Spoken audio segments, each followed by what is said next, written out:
नमस्कार, अमर उजाला देख रहे हैं आप। मेरा नाम है उत्कर्ष चतुर्वेदी और बिहार विधानसभा चुनाव की हमारी खास कवरेज सत्ता के संग्राम की अपने ढेर सारे पड़ावों को पार करते करते एक के बाद आगे बढ़ते बढ़ते एक पावन पर्व जो कि लोक आस्था का जन आस्था का महापर्व है, उसकी शुरुआत के साथ साथ हमने समस्तीपुर में अपनी इस जमीनी कवरेज की शुरुआत भी कर दी। सुबह सुबह हम उजियारपुर समस्तीपुर विधानसभाओं के बॉर्डर के आसपास कहीं चाय पर चर्चा की, लेकिन दोपहर के वक्त पर हमको लगा कि जैसे जैसे सूरज चढ़ता है, वो जिनकी जवानी चढ़ रही है, वो जो इस देश की राजनीति की बिसात को आगे चढ़ाएंगे, उन युवाओं के मुद्दे पर भी एक चर्चा होनी चाहिए। इसीलिए समस्तीपुर विधानसभा में उसके बीचों बीच हम मौजूद हैं। जब मैं बात कह रहा था कि युवाओं की चर्चा होनी चाहिए, मेरे बाएं तरफ के कुछ गर्दन थे जो हिल भी रहे थे सहमत होते हुए, और उसके बाद दाहिनी और कुछ हैं जो शायद जवाब भी देना चाहें।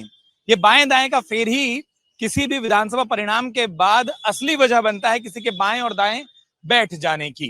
शुरुआत वहीं से करते हैं जो हमारे पास पास हैं, फिर एक एक करके सब पर चलते चलेंगे। क्या नाम हुआ दोस्त आपका? जी, मेरा नाम विश्व मोहित हुआ। मोहित, जैसा मैंने शुरू में कहा कि मैं ये थोड़ा समझना चाह रहा हूँ कि समस्तीपुर में खास तौर पर अगर मैं युवाओं पर फोकस बात करना चाहूं, एक युवा वोटर के तौर पर, भूल जाइए कि आप किसके समर्थक हैं नहीं है, युवा वोटर के तौर पर सबसे बड़ा मुद्दा आपको जमीन पर क्या दिखाई देता है? सबसे बड़ा मुद्दा यहाँ पर जो है सो पूरे बिहार पर समस्तीपुर को लेते हुए रोजगार का है और उनकी शिक्षा का है। जो स्नातक स्तरीय शिक्षा है, जो कॉलेजेस में शिक्षा की गुणवत्ता है, वही एक मुद्दा है। और एक विद्यार्थी होने के नाते और एक संघर्षशील जॉब सीकर कह लीजिए, वो होने के नाते सारे युवाओं की तरफ से मैं ये कहूँगा कि जॉब्स, प्राइवेट सेक्टर्स के जॉब हो या पब्लिक सेक्टर के जॉब्स हो, उनकी न्यूट्रलिटी हो सिलेक्शंस की, इन सब की दिक्कत रही है हमेशा से। और पार्शियलिटी भी बढ़ती गई है लास्ट टाइम्स हमेशा से, जिसके कारण मुहिम भी छिड़ा था, चाहे वो बीपीएससी हो या फिर अन्य परीक्षाएं हो, इसको लेके। तो शिक्षा, रोजगार, यही एक मुद्दा हमेशा से रहा है युवाओं के लिए। विकल्प क्या देखते हैं? क्योंकि मुझे पता चला कि भाई आप निर्दलीय प्रत्याशी के समर्थक हैं। क्यों ऐसा? क्या जो बड़े बड़े दल हैं और अब एक तीसरा विकल्प भी जो बिहार में दिखाई देता है जिसकी बात होती है, क्या ये आपको विकल्प क्यों नहीं दिखते कि आपने एक ऐसा चुनाव किया कि नहीं, मैं इनके साथ समर्थक जुड़ूंगा? देखिए, मैं व्यक्तिगत रूप से अभी चेतना झाम जी के यहाँ जो हूँ, मैं उनका समर्थक हूँ और उनकी ही प्रवक्ता के रूप में आपके समक्ष उपस्थित हूँ। व्यक्तिगत रूप से मैं यही कहूंगा कि दल जो है सो दलदल है वास्तव में। आप अभी देखिए, पिछले 5 दिनों में अगर आप देखिएगा, जो टिकट का बंटाधार हुआ है हर जगह, ठीक है, चाहे वो जेडीयू हो, आरजेडी हो या कोई भी पार्टी हो, वो सारे लोग धरना दिए हैं किस बात के लिए? कि मुझे टिकट दीजिए। हर नेता जाकर वहां लौट रहे हैं, रो रहे हैं कि मुझे टिकट दीजिए। यही धरना उनका तब नहीं होता है जब उनको यहाँ कॉलेज मंगवाना होता है, उसी जनप्रतिनिधि को जब यहाँ कॉलेज खुलवाना होता है, तब वो धरना नहीं देंगे।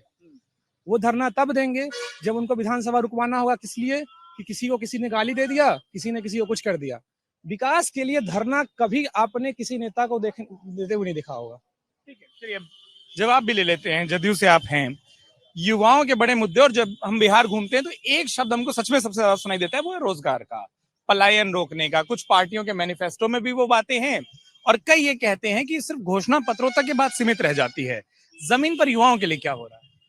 सबसे पहले जब हमारे नीतीश सरकार जब बिहार में यहाँ पे आए तो उस टाइम में जो सरकारी नौकरियां थी करीब 3.5 या 4 लाख के करीब थी, जिसे बढ़ाकर एनडीए के सरकार ने 18.5 लाख किया। और अभी हाल फिलहाल आपने देखा होगा विगत कुछ सालों में, पिछले 1-2 सालों में, कि हमने 10 लाख युवाओं को रोजगार देने का काम किया और 40 लाख युवाओं को रोजगार, मतलब 10 लाख सरकारी नौकरी और 40 लाख रोजगार देने का काम किया। हमारे नेता ने अभी कहा है हमारे मैनिफेस्टो में कि अगले इस सरकार में हम लोग आते हैं तो 1 करोड़ युवाओं को हम लोग नौकरी देने का वादा देंगे। और खासकर मैं कुछ युवा साथी जिनकी आयु मुझे लग रही है कि 15 से 25 साल के बीच में होगी, हम लोग 35 से 40 साल के पड़ाव में आ चुके हैं। तो मैंने जंगल राज का उदाहरण देखा है, हमने भी बाहर में जाके पढ़ाई किया, और खासकर समस्तीपुर या ऐसे बाजारों का जो इलाका रहा है, उस टाइम में जो आर्थिक रूप से विकास का प्रतीक है कि कोई भी हमारे यहाँ मल्टीनेशनल कंपनी है। मुझे याद है कि जब हम लोग मारवाड़ी बाजार में हुआ करते थे तो हमारे यहाँ कपड़ा खरीदने के लिए मुजफ्फरपुर या पटना जाते थे। आज समस्तीपुर में पूरे एक से एक मल्टीनेशनल कंपनियां हैं, मॉलें हैं, सारा चीजें। अगर ये युवा को जो चकाचक बिहार में लाइए, नीतीश कुमार का देन है, ये जंगल राज वाला बिहार नहीं है। अगर इन्हें पुनः उस दौर में अगर लेके जाएंगे तो वो मॉलें बंद हो जाएंगी, रोजगार यहाँ से जो भी युवाओं को मिल रहा है वो चला जाएगा। मैं युवा से आह्वान करता हूँ आपके माध्यम से कि आने वाला दिन में आप अपने माता पिता से इतिहास बिहार का जरूर जानें, और खासकर जब महिलाएं सुरक्षित नहीं होंगी तो हमारा सामाजिक, पारिवारिक और आर्थिक विकास रुक जाता है। जिसे नीतीश कुमार ने 2005 के बाद आपने देखा होगा कि हमारे माँ बहनों के परिधानों में पहले वस्त्र नहीं हुआ करता था, वस्त्र में पॉकेट नहीं हुआ करता था। पॉकेट का अर्थात है आर्थिक सहायता, मतलब जो अपने आप से स्वावलंबी बनी है, अपने आप से ताकतवर है और आत्मनिर्भर बनी है। तो ये पॉकेट दर्शाता है कि पहले के हमारे माँ बहनों के परिधानों में पॉकेट, हमारी माँ में परिधान, उनके परिधानों में पॉकेट नहीं हुआ करता था। लेकिन आज के महिला पढ़ रही है, दुखिया से मुखिया बन रही है, आर्थिक रूप से सबल हुई है और सरकारी नौकरी में भी आई है। तो इस तरह का जो विकास बिहार में जो मॉडल हमने प्रस्तुत किया था, इससे लोग हद पर है और विपक्ष के लोग को कोई मुद्दा नहीं क्या नाम मिलता। है साहब आपका? अनस रिजवान अंसारी। अंसारी साहब, ये बड़ा अच्छा होता है कि युवा से शुरू करिए, धीरे से महिला पर पहुंच जाइए। अच्छा राजनेता वो है जो अपने मुद्दे पर आ जाए, ऐसा है कि नहीं है? मेरा नाम आबिद अफाक हुआ। अभी हमारे भाई साहब बोल रहे थे कि नीतीश कुमार ने जॉब प्रोवाइड किया, तो इसका एक मॉडल ये देखिए कि जब वो आरजेडी से ज्वाइन हुए तो तेजस्वी यादव ने अनाउंस किया था कि हम जॉब्स प्रोवाइड करेंगे। तो सब लोगों ने पूछना स्टार्ट कर दिया, कैसे करेंगे, कैसे करेंगे, कहाँ से पैसा लाएंगे, क्या करेंगे, नहीं करेंगे।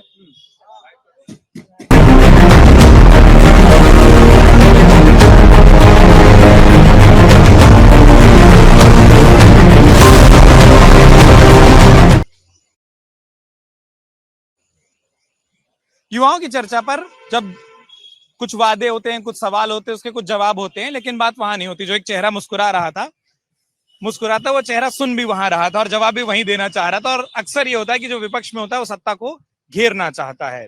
समस्तीपुर में उन्होंने बता दिया कितना विकास हुआ है, सहमत हैं? नहीं, विकास के नाम पे सिर्फ ठगने का ही काम हुआ है।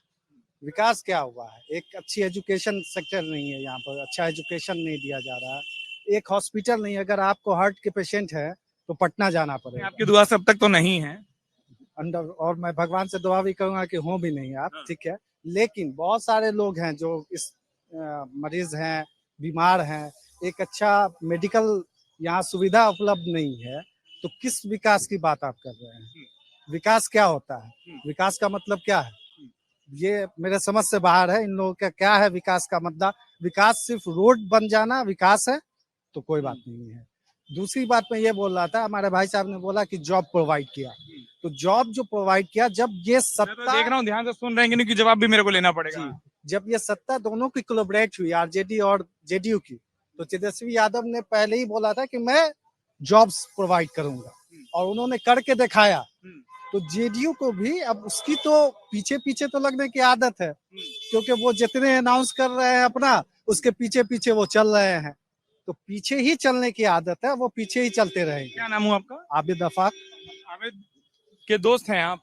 नहीं, हम हैं छात्र संघ से हैं। मेरा नाम सोनू कुशवाहा हुआ। इनके दोस्त हैं कि नहीं? अब दोस्त नहीं, महागठबंधन में है तो दोस्त ही हैं, साथी हैं।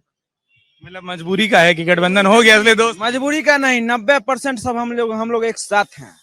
10%? 10% सब मोदी जी के साथ। अच्छा, नहीं, क्योंकि हम इसलिए बोले कि जैसे ये बोलना शुरू किया तो आप दूर से आ गए, और अब बाकी जो बोल रहा था आप अपना। हम साथी में थे। हाँ। थोड़ा ये मतलब बस उस लगा के कारण जो हम लोग साइड में चले गए, साथी हैं।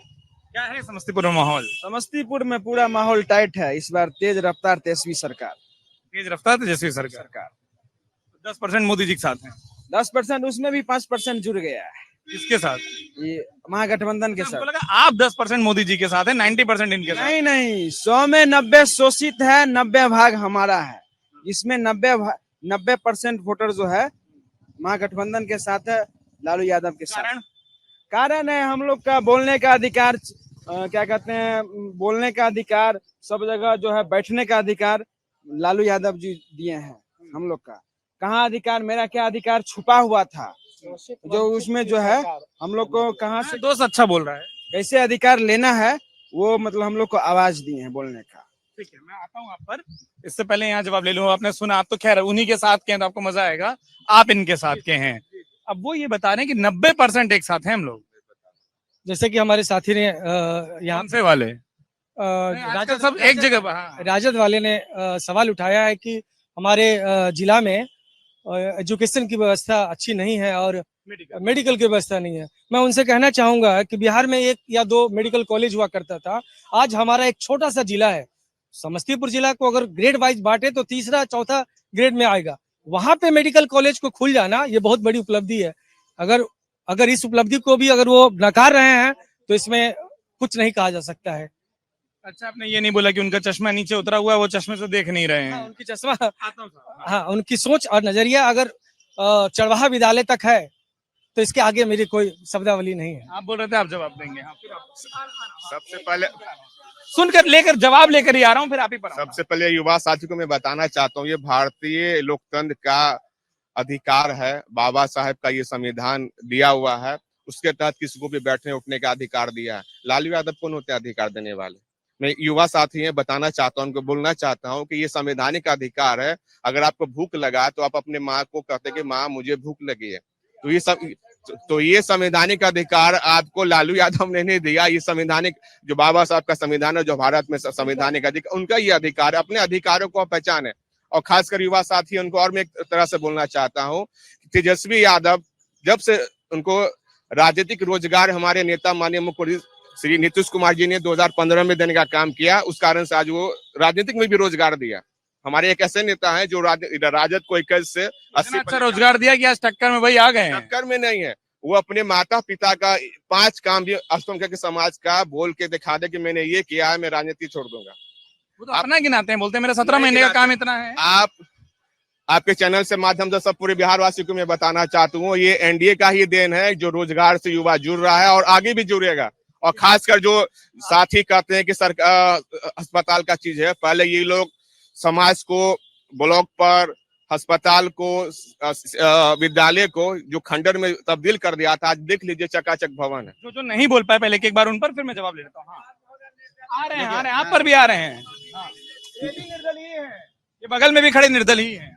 देखिए, आज 20 साल से डबल इंजन की सरकार है, उसके बाद आज देखिए कि बिहार कितना डेवलप हुआ। आज 17 महीने का इंजन इधर का भी लगा था, 20 ना गिनिए, 17 का था ना, तो 17 ही पे पहले सुन लीजिए कि इन्होंने जब कहा कि हम बहुत ज्यादा डेवलप किए। जब 2020 में चुनाव हुआ था महागठबंधन की तरफ से, तेजस्वी यादव जी जब बोले थे कि हम अगर सत्ता में आएंगे तो 10 लाख नौजवानों को नौकरी देंगे, इनके माननीय मुख्यमंत्री जी क्या कहे थे, कहाँ से लाएगा, जेल से लाएगा, बाप कहाँ से लाएगा पैसा? तो आप उस समय कहाँ से लाएगा? जब वो 17 महीने में जब यहाँ सरकार रहा, 17 साल का कंपेरिजन करेंगे तो 5 साल में 17 महीने में 5 लाख लोगों को, नौजवान को नौकरी दिया गया। आप 17 साल में थे तो क्यों नहीं दिए? वो तो बताते हैं कि मुख्यमंत्री मैं ही था, तब जॉब तो हमारे कारण मिला है। तो मुख्यमंत्री आप थे तो 17 साल में क्यों नहीं दिया आप नौकरी? आखिर उधर रहते तो नौकरी नहीं दे पाते, इधर आए तो 17 महीना में नौकरी मिल गया, तो आप उसका जवाब दें।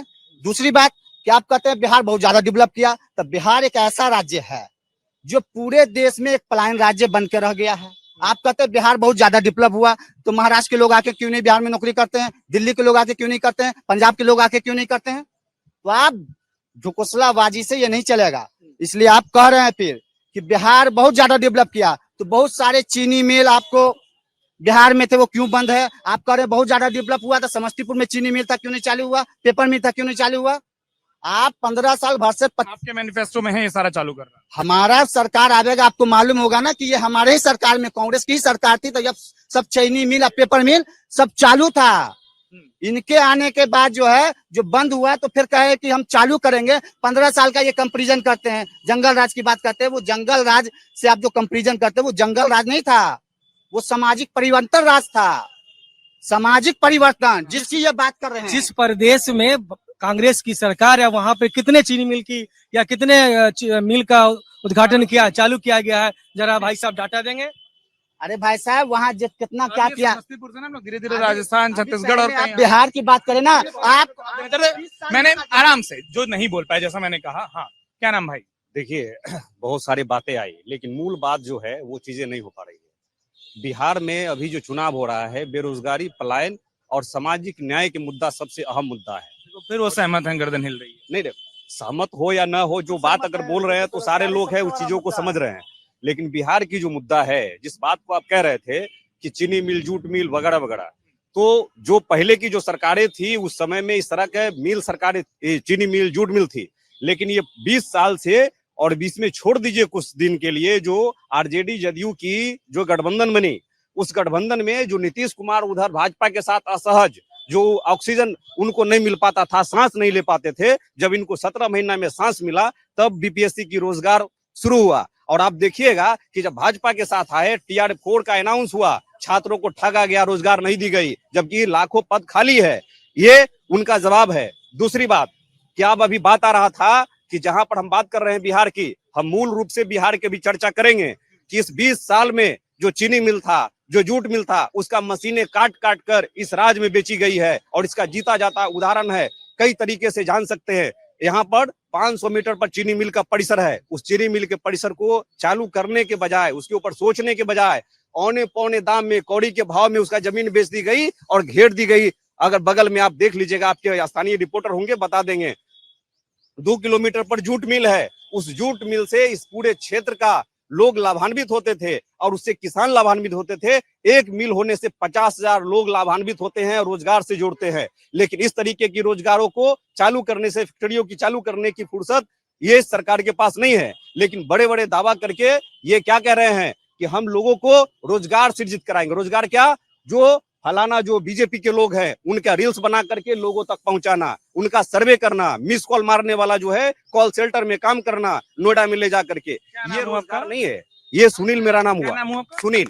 अभी मुझे एक चीज बताओ, बहुत अच्छी बात आपने कही। क्या किसी भी पार्टी के, मैं वापस कह रहा हूँ, किसी भी पार्टी के मैनिफेस्टो में दिखाई देता है कि कितनी फैक्ट्री लगेगी संख्या के साथ, कितनी मिलें चालू होगी संख्या के साथ? और मैं वापस कह रहा हूँ मुद्दे की बात, कि मैं पढ़ता हूँ, मुझे ये दिखता है कितने रोजगार आएंगे, कितनी नौकरी आएगी। कोई ये बताता है कितनी फैक्ट्री, कितनी मिलें, कितने कारखाने, ये क्यों गायब रह जाता है? या कितने मेडिकल कॉलेज? इस सवाल का जो है एक ऑब्जेक्टिव जवाब नहीं हो सकता है। अगर सब्जेक्टिव बता दो। हाँ, अगर जो है कोई गाय अगर खूंटा से बंधा हुआ है, अगर वो खुलता है तो कसाई घर नहीं जाएगा। इसी तरीके से जो अभी वर्तमान देश की जो स्थितियां है, उस स्थिति में साफ तौर पर दिख रहा है कि बीजेपी जहां जहां आई है वहां वहां नौजवानों का जो श्रम है उसका शोषण किया है, उसका लोकतांत्रिक मूल्यों का शोषण किया है। इसीलिए बिहार में जो 20 साल से एनडीए की सरकार है उसको बदलकर एक महागठबंधन की ओर उम्मीद लगाई जा रही है। इसलिए कि कोई ना कोई सरकार बनेगा, कोई ना कोई विधायक बनेगा जो किसान के लिए, जो मजदूर के लिए, जो नौजवान के लिए सोचने के लिए मजबूर होगा। और सत्ता 20 साल से है, ये पूरे तरीके से तानाशाही तौर पर आ गया है। इसीलिए सत्ता को बदल करके जो युवाओं का एक उम्मीद है कि ये महागठबंधन सरकार करेगी और उसका झलक दिखा है, इसीलिए नौजवानों और किसानों का एक विश्वास है। अब ये जो दो बातें हैं, और दो बातें वाजिब आती है कि भाई नौकरी इतनी थी तो 17 ही महीने में क्यों आई? 17 सालों में भी आ सकती थी। वो एक वाजिब जब सवाल आता है तो ये हमको समझ नहीं आता। ये कह देना बस उसका जवाब नहीं हो सकता कि हमारी ही सरकार में आई। आपकी सरकार 20 साल थी। और जो दूसरी बात कह रहे हैं कि मिलें बंद होती रही, चालू क्यों नहीं हो पाई? सबसे पहले हमारे साथी को मैं बताना चाहता हूँ कि मुख्यमंत्री का संवैधानिक पद होता है, सारा चीज कैबिनेट के द्वारा जो स्वीकृत होता है मामला, और खासकर जो उनके नेता है स्वास्थ्य मंत्री थे, न कि शिक्षा मंत्री। और जो भी सरकारें में रहने का इनको मौका मिला वो हमारे नेता का दूरदृष्टि का ही परिणाम है कि इनके ये हुई जवाब की प्रस्तावना। मूल ये कि वो 17 महीने में क्यों आई? ये आपको मैं विधानसभा का और रिकॉर्ड जो समन्वय जो कागज होता है वो पारित का आप वहां से निकाल सकते हैं। मैं ऑन रिकॉर्ड आपको बोल रहा हूँ कि एनडीए सरकार का ही पहल है। जिस टाइम विजय बाबू शिक्षा मंत्री थे, कुछ समय के लिए बने तो उस टाइम में ये बना था। फिर अचानक बस सरकार परिवर्तन हुई तो किसी को मौका मिला तो क्रेडिट चोरी करने का जिनको लत है वो हमारा ही क्रेडिट चोरी करेगा। अपने माता पिता का वो क्रेडिट लेके कोई भी काम का योजना आ सकते, जैसे यादव बताए, कोई जनता से पूछ लीजिए, कभी नहीं बताए। तो अपने माता पिता का भी बताना चाहिए, क्योंकि नीतीश कुमार का ये सरकार जब से 20 सालों से है, ये विकास और सबका साथ सबका विकास और सबका सम्मान के साथ चल रहा है। तो कहीं ना कहीं नेता को अपने खुद का जो घर का जो एसेट है, जो घर का जो उसका पूंजी है, राजनीतिक पूंजी, वो बताने में उनको शर्म आती है, क्योंकि उनका तो इतिहासी जंगल राज कर रहा है। और विकास वो अपना एक बताते हैं, ये करके। हाँ, इन लोग के साथ प्रॉब्लम क्या है कि अगर आप मतलब जेडीयू और बीजेपी के साथ, कि अगर आप साथ आता है जेडीयू तो प्रॉब्लम खत्म हो जाता है क्या? नहीं, मैं ये बोल रहा हूँ कि कुछ भी आप क्वेश्चन पूछेगा तो उसको घुमा के जवाब देंगे। जवाहरलाल नेहरू पर पहुंच जाएंगे, इंदिरा गांधी पे पहुंच हम भी जाएंगे। इनसे पूछे कि फैक्ट्री क्यों नहीं होता तो भी जवाब नहीं आया। वो हर जगह है, बिल्कुल नहीं रोजगार के नंबर है आएगा। मैनिफेस्टो काम ही में। नहीं कर रहे हैं तो जवाब कहाँ से? तो आपका पूछे इनसे कि हाँ हाँ आ रहे हैं। हमारा जो मोटिव है कि बेरोजगारी दूर करना, उसके बहुत सारे तरीके हैं। जॉब्स के प्रोवाइडेशन के बारे में मामला आए हैं कि हम जॉब देंगे, हर घर में एक जॉब देने की बात आई है। और रोजगार के लिए चीनी मिल है। और एक गणित प्रशांत किशोर आजकल बताते हैं कि जितनी नौकरियों का आप लोग वादा किए हैं हर परिवार में एक, बिहार में अगर 10,000 रुपए की भी वो नौकरी होगी तो इतना बिहार का बजट ही नहीं है, तो तनख्वाह कहाँ से आएगी? आपको सत्ता जब सौंपा जाएगा तब तो आप सोचिएगा कि हाँ कहाँ से हम रेवेन्यू जनरेट करें। पहली बात तो ये है। इन्होंने 20 सालों में वादा क्या बिना सोचे होता है? नहीं, आपने 20 सालों में क्या किया जी? उनके 15 साल का आप गिन रहे हैं, अपने 20 साल का ना आप हिसाब दीजिए। जो सत्ता में होगा उससे सवाल पूछी जाएगी, ना कि जो विपक्ष में है उससे पूछी जाएगी। विपक्ष में एक 17 महीने के ही अंदर उन्होंने बता दिया कि मैं कैसे जॉब प्रोवाइड कर सकता हूँ। वो बता रहे हैं कि जिस विभाग की जॉब निकली उस विभाग में भी नहीं थे वो, और विभाग के मंत्री थे। देखिए एक मिनट सुनिए, सबसे बड़ी बात है हम उनकी जो जवाब था उनका बड़ी सरलता से उनके ही समर्थन में भी हम जवाब दिया कि आपके जब मुख्यमंत्री उधर थे तो उनको ऑक्सीजन लेने का भी जो है दौर नहीं था, लेकिन जब इधर आए तब उस चीजों को कहा गया कि आप जॉब दीजिए, ये जॉब है, और बरसों से शिक्षकों की पद खाली थी। अभी आप देख लीजिए कि बिहार के हायर एजुकेशन में सबसे बड़ा घोटाला है और कोई भी सरकार उसके ऊपर नजर नहीं डाल रही है। आप पूरे तौर पर देखिए कि विश्वविद्यालय जो है, विश्वविद्यालय में जहां जहां वाइस चांसलर और रजिस्ट्रार की नियुक्ति हुई है उसमें पूरे तरीके से तौर पर भ्रष्टाचार और धांधली में हो रहा है, और वहां पर करोड़ों रुपया जो है विकास के नाम पर उड़ाई जा रही है, लेकिन किसी भी सरकार के अंदर वो ध्यान नहीं जा रही है। और इसमें ये जो वाइस चांसलर है ये मुख्यमंत्री और राजभवन मिल करके जो टिक लगा लगा के चुनते हैं, जबकि उसको इंटरव्यू के स्तर पर होना चाहिए। तो उच्च शिक्षा में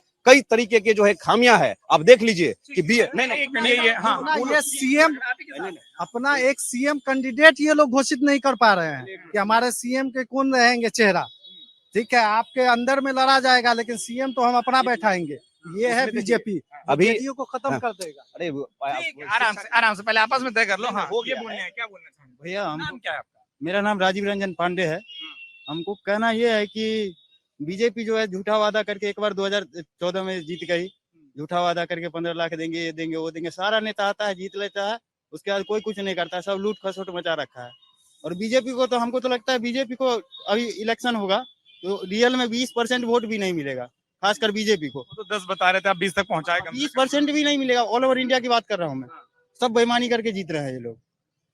हाँ, बीजेपी खास करके, सिस्टम इनके हाथ में है। कितना ही बोलना। अब ये बात हम बोल रहे हैं, इसलिए क्या होगा समस्तीपुर में? अब ये होगा, जो हम बोले हैं तो हम पे केस होगा, हमको गायब करवा देंगे। पूरा देश में यही हो रहा है।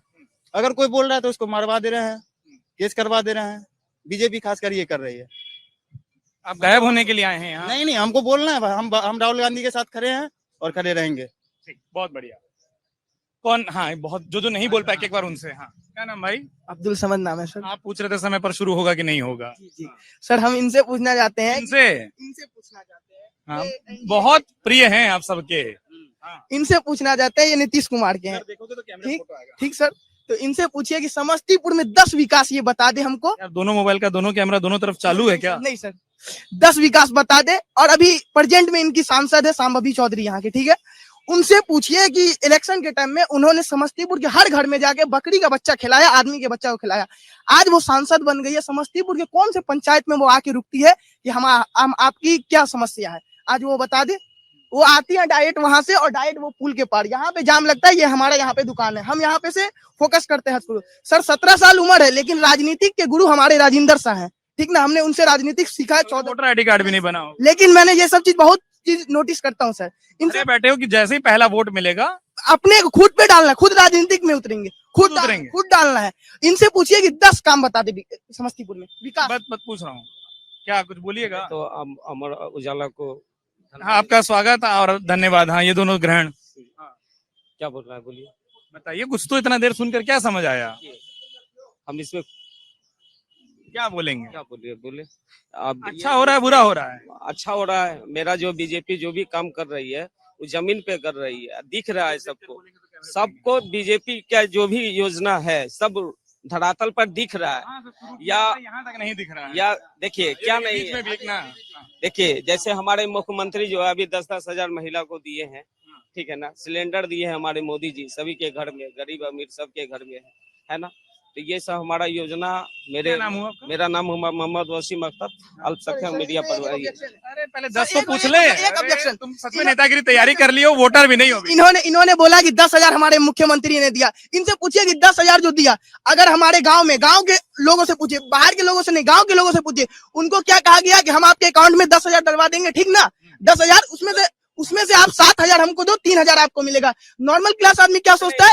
अरे सर, हम बताते हैं ना, हम बताते हैं अभी सब आपस में निपट लो, ठीक हम है? बताते हैं सर। तो वो 7,000 रुपया उनको मिल जा रहा है सर। नहीं उधर, सर, हाँ, हाँ। सर, देखिए लड़ना अभी होता तो मैं लड़ने वाला शो बना लेता। अभी मोदी जी की बात हुई 2014 में, जब माननीय मोदी जी चुनाव लड़ रहे थे तो बताइए 2005 में ये जाते हैं तो आप बोलते हैं इतिहास में मत जाइए, आप 14 में जाएं तो वो सही है। भाई 14 में आपने अगला को क्या कहा था कि अगर हम सत्ता में आएंगे तो प्रत्येक वर्ष 2 करोड़ नौजवानों को नौकरी देंगे, प्रत्येक व्यक्ति के खाता में 15-15 लाख रुपया देंगे। हम लोकसभा के मुद्दे पर विधानसभा पर वोट करेंगे क्या? मैं ही पूछ रहा हूँ। नहीं, लोकसभा के मुद्दे पे अभी बिहार में आए थे पिछले बार 15 में, क्या कितना देंगे रैली में? 50,000, 40,000, 60,000, 70,000, 1,25,000 करोड़ रुपया दे दिए। उसका क्या हुआ पैकेज का? आप जाते हैं चंपारण में तो कहते हैं कि यहाँ के चीनी मिल से मतलब एक सामान्य समझ पूछना चाहता हूँ, इस मुद्दे पर 19 में भी आप लोग गए, क्या हुआ?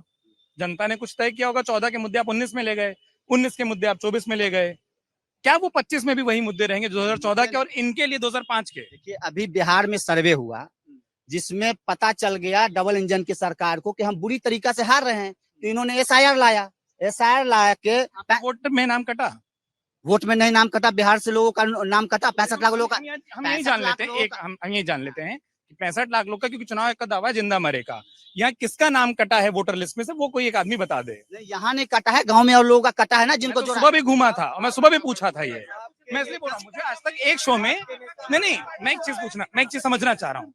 हुए आदमी आ गए सुप्रीम कोर्ट में, उनको तो बोल रहे हैं, पर हम ये नहीं बोल रहे कि गलती नहीं हुई है। हम ये कह रहे हैं कि ये जो बात होती है कि वोटर एक पार्टी का कटा, ये कैसे पता चला? सर 65 लाख जो कटा, अगर SIR पे ये कांग्रेस, राजद और ये लोग हल्ला नहीं करते तो सबके नाम कट जाते सर। मैं यही जानना चाह रहा हूँ ना कि ये कैसे पता चल रहा है कि किसका वोटर है? वोटर से मतलब नहीं है ना। आप कांग्रेस का एक दावा, एक मिनट, कांग्रेस का एक दावा, मेरी बात सुन लो। कांग्रेस का एक दावा ये था कि जो हमारे पक्ष के वोटर हैं उनके नाम चुन के काटे जा रहे हैं, ये कैसे पता चलता है? आप किसी भी कॉमन मैन हम नेता का स्टेटमेंट बोल रहे हैं। एक सिंपल उसका पूरा परिप्रेक्ष्य है कि आप पूरा मैं सुना हूँ, मेरे रोज हाँ, सुन रहे हैं ना, तो हम बता भी रहे हैं। कोई अगर लोग बोलता है राहुल गांधी से बेहतर आप बताएंगे। नहीं, ऐसा कोई जरूरी नहीं है कि राहुल गांधी जो है सब बात बता रहा है और हम बात बता रहे थे, ये कंपैरिजन नहीं है। यहाँ मूल बात ये है कि आप एक मिनट, मुझे बहस नहीं बनानी, पर एक लाइन, आज जो मुख्यमंत्री पद का उम्मीदवार है वो जो बोलेगा और आप जो बोलेंगे में अंतर ये है कि वो नीति बनाएगा, आप नीति के सुझाव देंगे। बस मेरा ये कहना है। हम धरातल की बात कर रहे हैं कि जिस तरीके से अगर कोई गड़बड़ी नहीं हुई तो चुनाव आयोग जो है धराधर परिवर्तन क्यों किया? सबसे अधिक जो है BLO2 जो है भाजपा का था। अच्छा एक सवाल इसी बात पर, क्या महागठबंधन की किसी भी पार्टी के मैनिफेस्टो में ये लिखा है कि हम SIR के खिलाफ अपील करेंगे, हाँ या ना? नहीं, उसका अपील जो है सुप्रीम नहीं, सवाल क्या है? सवाल जब चुनाव में आप चले जाइएगा, हम चुनाव का पूरा बहिष्कार कर देंगे, तब तो आप नहीं पूछ रहा हूँ मैं। कैसे नहीं? आप सुप्रीम कोर्ट में याचिका दायर है, उसको रोक दिया गया है, तब तक चुनाव आयोग जो है चुनाव की घोषणा कर दी, तो यहाँ पर पार्टी बिहार में चुनावी मुद्दा है नहीं, बिल्कुल है। उसका हम लोगों ने अपील किया है, चुनाव आयोग में दिया है और उसको बताए हैं। और दूसरी बात सुन लीजिए, आप जो कह रहे हैं कि कुछ नहीं दिए, अगर चुनाव आयोग में गड़बड़ियां नहीं, कुछ नहीं दिए, मैंने पूछा मैनिफेस्टो में है क्या? मेरा सवाल क्या है वो मुझे रखने दो, हाँ, उसके अर्थ मत निकालो। बिल्कुल मैनिफेस्टो। मैंने कब ये कहा कि अपील नहीं किए? हम वही, आप जिस तरीके से सवाल कर रहे हैं ना, उसका सवाल ये नहीं है कि हम चुनाव छोड़ करके पहले SIR से निपट ले। नहीं, मेरा सवाल ये, मैंने एक मिनट आंदोलन किया, वापस कह रहा हूँ, अच्छा नेता वो होता है जो अच्छा सुन भी ले। मैंने पूछा मैनिफेस्टो में है क्या? मैनिफेस्टो चुनाव के बाद लागू होता है, मैं बोली नहीं राज गए कि नहीं। सवाल अगर आप सुने होते, मैंने मैनिफेस्टो कहा है, घोषणा पत्र हिंदी में, क्या उसमें है? मैनिफेस्टो में ये है, हाँ या नहीं? नहीं है, हम बोल रहे हैं ना, अब है कम्युनिस्ट ने अपने मैनिफेस्टो में रखा है कि जैसे SIR जैसे मुद्दा लेकर के बीजेपी बिहार में चुनाव लड़ने आई, 9 महीना पहले लोकसभा का चुनाव उसी वोटर से लड़ा और उसके बाद वोटर जो है रोहिंग्या ये हो गया, ये मुद्दा उसका था। लेकिन हम लोगों ने सवाल उठाया कि जिस तरीके से SIR कराया जा रहा है उसमें जो गरीब तबके का है, जब सबसे निचले तबके के जो लोग हैं, और बोलकर वो पढ़वा भी देता हूँ आपसे, आप मुझे पढ़ के बता। हम आपकी बातों को जो कहना चाह रहे हैं और हम जो बोलना चाह रहे हैं, इस दोनों में दो तरीके की चीजें हैं। हम बार बार हमेशा एक होती है, देखा दो तरीके से जाता है। हमारा मुद्दा है कि SIR से किस तरीके से वोट काट रहा है, मैं ये वो पूछ रहा सरकार में आएगी और वो चाह रही है कि किस तरीके से हम एक वंचित समाज का। हाँ, आराम से। सबसे पहले युवा हमारे 10 काम जिला के पूछे तो। भविष्य है, उनको 10 काम में गिना जाता है। एक मेडिकल कॉलेज नर्ग होगी, चारों अनुमंडल में एक एक पॉलिटेक्निकल कॉलेज, 5 हर मुख्यालय में, हर प्रखंड में एक एक सरकारी ITI कॉलेज, 20 और 25 हो गया। उसके अलावा 4 यहाँ से एक्सप्रेस वे गुजर रहा है, 4 एक्सप्रेस बन गया और निर्माण में आपको ले चल सकता हूँ। 10 काम जो हो गए, ये हम 30 गिना दिए हैं युवा साथी को। और खासकर SIR के मुद्दे पे मैं बताना चाहता हूँ, ये लोग इनको थोड़ा सा मैं इतिहास में ले जाने का कोशिश करता हूँ। हम लोग के 5वें राष्ट्रपति, तत्कालीन सांसद बरपेटा असम का जो एक जगह है जो विदेशी सीमाओं से सटा हुआ, 72 के बाद तो वो बांग्लादेश बन गया। तो इसी तरह SIR के तर्ज पे वहां पे वोटर लिस्ट का संशोधित कार्य स्टार्ट हुआ। सभी लोग को मैं बताना चाहता, खुलेआम मन से बताना चाहता हूँ। और यही फखरुद्दीन अली जौहर साहब 5वें राष्ट्रपति के कलम से 1975 का काला अध्याय इमरजेंसी लागू किया गया। और उसी टाइम से सरकार जो वहां पे थी, कांग्रेस की ही सरकार थी ना 75 में। वो ये बोल रहे हैं अगर 65 लोग के नाम कटे, मैं बताना, मैं सब जिला पर भी आऊंगा। तो कांग्रेस के शासन में वहां पे ये सारा चीज हुआ।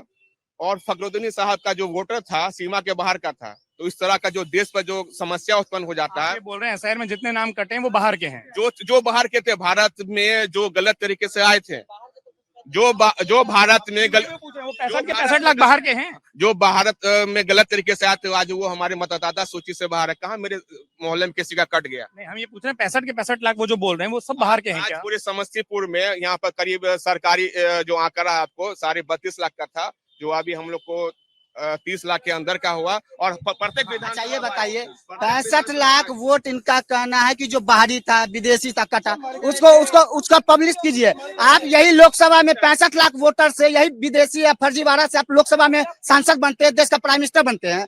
यही विधानसभा बाद आपको SIR की जरूरत पड़ेगी। तो अगर ये फर्जी वोटर था तो फर्जी वोटर से प्राइम मिनिस्टर सांसद बने हैं। आप रिजाइन देकर चुनाव में रिजाइन देकर आप चुनाव में आइए। अगर ये फर्जी वोटर से, आप ही का कहना है कि 65 लाख विदेशी था, बांग्लादेशी था, आप पब्लिश कीजिए। अगर वो विदेशी था ये, तो यहाँ का प्रधानमंत्री वो फर्जी है, इसलिए रिजाइन दे के आप चुनाव में आवे। ठीक है, ये बता रहे आराम से। हाँ, आप बहुत क्रोधित हो रहे थे। हाँ, क्रोधित हो रहे हैं इस बात को लेकर के कि तुम ये मत सोचो कि विरासत में तुझे क्या मिला है। मैं फौज का आदमी हूँ। तुम ये मत सोचो कि विरासत में क्या मिला है, तुम ये सोचो कि विरासत को क्या दोगे। आज जो हम जनता है यहाँ सभी भाई हैं, लेकिन कौन सा ऐसा मंत्र फूंक दिया इस समाज को कि जाति पाति धर्म और क्षेत्र में बंट करके एक दूसरे को गले लगाने के बदले एक दूसरे का गला काटने पर तैयार हो रहे हैं।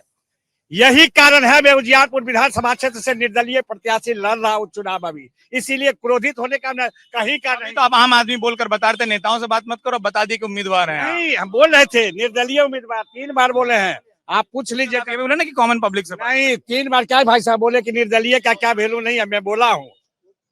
पहले सुन लीजिए, हमको वह बोलने का, उस आदमी को गलत बोलने का राइट नहीं है जिसको हमने चुन करके आज गद्दी पर बैठा दिया। उनकी बहुमत है तब उनकी सरकार है, चाहे वो केंद्र में हो चाहे राज्य में हो। आपको वो बहुत खराब है, बहुत खराब है, तो मेरे तरह निर्दलीय लड़िए और चुनाव लड़ करके उनको गद्दी से हटाइए। जब तक आपको गद्दे पर बैठे हुए हैं राइट नहीं है, तब तक राइट उनको नहीं है। आप सीधी सी बात है कि मैं पूछ रहा हूं कि हम बात करते हैं किसी को कलेक्टर बना देने का, अपने हम चपरासी नहीं है, कहाँ तक संभव है। बात करते हैं हम एजुकेशन की, और हम शिक्षा वाला अपने खुद प्राप्त नहीं किए हैं। बहुत देर से आपको नहीं पूछा। हाँ, एक मिनट जिन पर भाई। हाँ, मुद्दा जैसे ये 2 मतों में अब वो एक आए, आप एक आए, ये जो अलग होते हैं ये नुकसान किसका ज्यादा करते हैं? देखिए, निर्दलीय को हमेशा से कमजोर समझा गया है, वोट काटने वाला भी। हाँ, ऐसा कहा जाता है। बट समस्तीपुर 133 विधानसभा का माहौल दूसरा है। यहाँ पर जितने भी लोग रहे हैं, मान लीजिए जो अभी वर्तमान विधायक RJD से हैं, और सरकार जो JDU की है और NDA की है बेसिकली, तो इन दोनों के चक्कर में समस्तीपुर 133 का विकास नहीं हुआ है। आप यहाँ पर किसी भी पंचायत में चले जाइए रिपोर्टिंग अपने टीम को लेके और पूछिए कि नल जल की समस्या क्या है। जिस नल जल का नीतीश कुमार जी ने जम के प्रयास किया और प्रचार किया और उनके टीम ने किया, एनडीए ने किया, बहुत फास्ट सर्विस भी हुआ, हर जगह पाइप लगा के पहुंचा भी दिया गया पानी, उसकी शुद्धता, उसकी गुणवत्ता। उससे डायरिया का ऑन रिपोर्ट कितने मीडिया लोगों ने कवर भी किया है, सदर अस्पताल में डायरिया से बीमार। क्या आप ये मानते हैं कि किसी राज्य और केंद्र की जो पूरी की पूरी नीतियां हैं वो एक विधायक से राज्य भर की नीति बदल सकती है? मेरा व्यक्तिगत मानना है कि एक अकेला काफी हो सकता है विधानसभा के लिए, अगर व्यक्तिगत रूप से वो इतना प्रबल हो। उसकी विधानसभा का एक आपसे, और जैसा उन्होंने कहा, क्योंकि अंतिम जवाब फिर आपसे लिया जाए, कुल मिलाकर जो मोटा मोटा समझ आ रहा है, अगर मैं आपसे बात करूं कि बतौर युवाओं के 3 या 5 बड़े मुद्दे जिस पर आपको लगता है समस्तीपुर का वोटर वोट करने जा रहा है, क्योंकि अब ढेर सारे मुद्दों की बात हो गई, प्राथमिकता क्या होगी? वोट देने का पहला कारण, दूसरा कारण, तीसरा कारण आपको बड़ा क्या दिख रहा है? सबसे पहला और सबसे बड़ा कारण बेरोजगारी, पलायन। मैंने आपको पहले ही बताया था कि यहाँ के हॉस्पिटल की सुविधाएं, मेडिकल इश्यूज, सबसे ज्यादा ये बहुत इंपॉर्टेंट है। देखिए, यहाँ सबसे बड़ी है कि उच्च शिक्षा, स्वास्थ्य और रोजगार के मुद्दे हैं। शहर की जो व्यस्तता है, शहर की जो जाम से मुक्ति के लिए जो ओवरब्रिज है नहीं, तो ये जो मुद्दा है, इस मुद्दे पर शहर के लोग और सामाजिक न्याय, ये घर से लूंगा 3 बड़े मुद्दे, उधर से लिया 3 इधर लूंगा, चर्चा खत्म करूंगा। आपके हिसाब से 3 बड़ा मुद्दा जिस पर समस्तीपुर की जनता वोट करने जा रही है? समस्तीपुर शहर का पुनर्गठन किया जाएगा हमारे प्रत्याशी श्रीमती अश्मेध जी के द्वारा, कुछ नहीं जाएगा। हाँ। और युवाओं के लिए जो रोजगार का मांग करता, तो यहाँ पे कल कारखानों का जो यहाँ पे इंडस्ट्रियल एरिया में है, उससे बाहर से जो भी सबमिट के माध्यम से, जो भी सरकार के द्वारा जो सबमिट होता है, जो उसमें जो आंकड़ा आता है कि समस्तीपुर में कितना किया, तो वो हम कल कारखाने के लिए व्यवस्थित करने का युवा के लिए हम लोग करेंगे। और खासकर जो हमारे आधी आबादी महिलाएं हैं, छात्राएं हैं, इसी के लिए हम लोग उनकी सुरक्षा के लिए, उनकी शैक्षणिक सहायता के लिए और उनके आर्थिक लेने की क्षमता को बढ़ावा देने के लिए हम लोग काम करेंगे। और सबका साथ, सबका विकास का साथ पुनः उनको धरातल से लेकर नारा। हाँ, तुम वोटर भी नहीं हो, मेरे को बाद में लोग कमेंट में लिखेंगे ना वोटर है, वहाँ बात इतना देर की है। जनता है सर, जनता फिर वही कर सकती है, जनता सवाल कर सकती है। सर इन्होंने बोला मेडिकल कॉलेज और ये ITI कॉलेज, तो इनसे पूछिए वहाँ कितना धांधली चल रहा है, पहले जाके पूछिए। प्रचार कर रहे हो अपना, बढ़िया नहीं, इनसे जाके पूछिए। मैं एक सर बहुत आराम से। हाँ। और इन्होंने कहा मोदी जी ने सिलेंडर दिया। सिलेंडर पहले था सर 700 रुपए में, खुद सिलेंडर मतलब कि यहाँ जो HP एजेंसी है वहाँ मैंने काम किया सर, 3 साल उम्र में काम किया। 14 साल का था ना, 15 साल से लेकर 2 साल मैंने काम किया सर। सिलेंडर कौन सा साल में मिलना शुरू हुआ? 25 चल रहा है, अभी गणित खराब हो जाएगा। गणित नहीं खराब होगा सर ना, 18 जो है 2018 में सिलेंडर मिला, आज से 7 साल पहले। 17 के तुम हो? जी सर, हमें 17 साल का था ना, उस समय मैंने काम किया। 17 अभी बताए हो यार, 17 के थे कहाँ? मतलब सर हम बता रहे ना, मैं दे रहा हूँ 2 मिनट दे रहा हूँ, पूरा 2 मिनट सोचो किस उम्र में काम किया बताओ। ये सब जो बोले अभी कि जिसका भी नाम कटा, वोटर लिस्ट से नाम कटा, जिसका भी, उसका भी पूछ रहा हूँ। जी बोलिए हाँ बोलिए जी। समस्तीपुर का कोई मुद्दा नहीं है, सब अपने धरातल पे काम हो रही है। वो शिक्षा का हो, शिक्षा भी बहुत अच्छा चल रहा है। ये सरकारी स्कूल में आप जाके देखिए या किसी से पूछिए, मुद्दा क्या है? 3 कोई मुद्दा नहीं है, कोई मुद्दा नहीं। क्या है 3 मुद्दा समस्तीपुर का? समस्तीपुर का कौन सा परिचय देंगे तब ना। मुद्दा क्या है? अरे मुद्दा यही है, हम 134 उजियारपुर से हैं। हाँ, हम ये पूछ रहे हैं कि सभी बोलते हैं जिसका जितना भाग, जवाब देने, हम पूछ रहे हैं मुद्दा क्या है वोट देने का? स्वास्थ्य, शिक्षा और रोजगार, सबसे अहम रोजगार मुद्दा है। जो अभी आजकल देख रहे हैं ना, पूरे शहर में, पूरे बिहार में बेरोजगारी चरम सीमा पर पहुंच गया है। जो हम लोग उस शिक्षा के लेकर के और हम लोग दर बदर भटक। स्वास्थ्य, समस्तीपुर के 3 मुद्दा। हम यहाँ के प्रत्याशी हैं आरजेपी का 137। हमारा पहला मुद्दा रहेगा कि नाला बनवाएंगे, जल निकासी का साधन जो है बिल्कुल नहीं है यहाँ। जितना रोड बना है, नगर निगम जीता है तो कागज तक सीमित रह गया है, उसको उजागर करे। विस्तार देते नेता लोग। 3 मुद्दे, वो 3 मुद्दा में क्या पूछना चाहते हैं बोलिए? 3 बड़ा मुद्दा जिसके साथ वोट देना चाहिए। वोट देना चाहिए। जनता जो जल निकासी का साधन करिए, पहले जो विधायक जीते हैं उनका योजना सही। आप जनता को पहले समझाइए अपने साथ। सबसे बड़ा पलायन है, जबकि अगर पलायन रुकेगी तो यहाँ रोजगार सबको अवसर मिलेगा। दूसरा ये स्वास्थ्य और तीसरा शिक्षा। सबसे ज्यादा 3 धांधली पॉइंट। यहाँ होता शिक्षा यह है और पलायन पे। कि अच्छा सड़क होगा, अच्छा वातावरण होगा, तब ना अच्छा बिजनेस होगा। लोग पलायन कर रहे हैं, सरकार किसी का भी बनता है, चुनाव में सब कहता है कि हम ये करेंगे, वो अगर किसी से होता है उताने हैं। जहाँ तक मोदी जी का अगर विरोध करते हैं, उनका कैंडिडेट खड़ा है, मैं भी वहाँ खड़ा हूँ, तो उनका तारीफ नहीं करके उनका बेइज्जती नहीं कर सकता हूँ मैं। हम लोग कहाँ व्यक्ति पर चले जाते हैं और चर्चाओं के साथ एक दिक्कत है। अभी भी सदर अस्पताल में अभी मेरे साथ स्वास्थ्य का पॉइंट में ही बता रहे हैं। सदर थोड़ा सा पूछो। अच्छा ठीक है, एक काम करता हूँ आराम से, मैं इस चर्चा को यहाँ विराम देता हूँ, लेकिन एक अपील के साथ। और मुझे लगता है मेरी अपील आपको भी पसंद आएगी और आपको भी पसंद आएगी और आपको भी। मतलब एक मेरा काम आप लोग करिएगा, आप लोग प्रचार करने अलग अलग घरों में जा रहे हैं, मेरी तरफ से एक काम करिएगा साहब। और इसी अपील के साथ इस चर्चा को विराम देता हूं कि आप चाहे इस पक्ष को चुने, चाहे इस पक्ष को चुने, चाहे इनके साथ के पक्ष को चुने, आप चुने किसी को भी, वोट जरूर दीजिएगा। और आप लोग जब प्रचार करने जाएगा, आप अभी भी भरे बैठे, मैं इसको खत्म करना चाह रहा हूं, तो वो ये कि आप लोग जिस भी घर में जाएं, लोगों से वोट देने की अपील जरूर करिएगा। बिहार के जो वोट प्रतिशत कम रहते हैं, वो शिकायत हम नहीं चाहते। हम चाहते हैं बिहार वोट प्रतिशत में एक ऐसा उदाहरण बनाए जो पूरे देश के लिए उदाहरण बने, देश के लोग सीखे कि कैसे अपने मताधिकार का प्रयोग करना है। जागरूक नेता, जागरूक जनता हमने देखी, अब जागरूक वोटर देखने का वक्त आ रहा है। तारीखें आपको याद है, वोट करिए और उसके बाद 14 तारीख को अपनी किस्मत से और अपनी मेहनत से और अपने मुद्दों से अपनी सरकार चुनिए। इस अपील के साथ इस चर्चा को यहीं विराम। बहुत बहुत धन्यवाद। अगर आप ये वीडियो YouTube पर देख रहे हैं तो हमारे चैनल को सब्सक्राइब कर बेल आइकन दबाएं और Facebook पर देख रहे हैं तो हमारे पेज को लाइक करें।